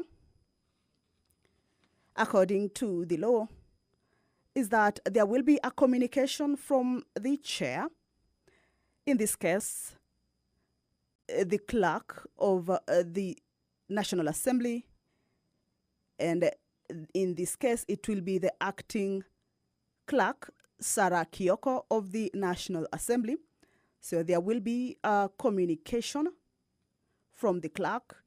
There will also follow an administration of oath of members-elect to the National Assembly. There will also be the election of the Speaker, then the election of the Deputy Speaker, then the House will adjourn. Now, this is also happening simultaneous with the first sitting of the Senate. Senate being a bicameral parliament, or rather this parliament being a bicameral parliament. We have the National Assembly and the Senate. So this is the official first sitting of both houses, the National Assembly and the Senate. So currently the Senate chambers also is running a similar event. The first sitting of the Senate after a break of 3 months after the Senate went on, or rather adjourned sine die for the general election. And now it has convened its first sitting, of course, following a Gazette notice. So basically what is happening at the national chambers is also happening at the Senate chambers. Of course, the order paper will follow the same case as the National Assembly. It will be the communication from the chair. In the case of the Senate will be the clerk, Jeremiah Nyegenye. It will also follow administration of oath, election of the Speaker. There will also be the election of the Deputy Speaker. Then the House will adjourn.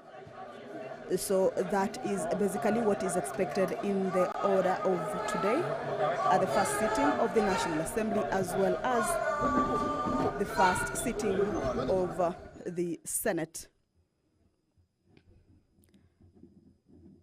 So currently at the entrance of the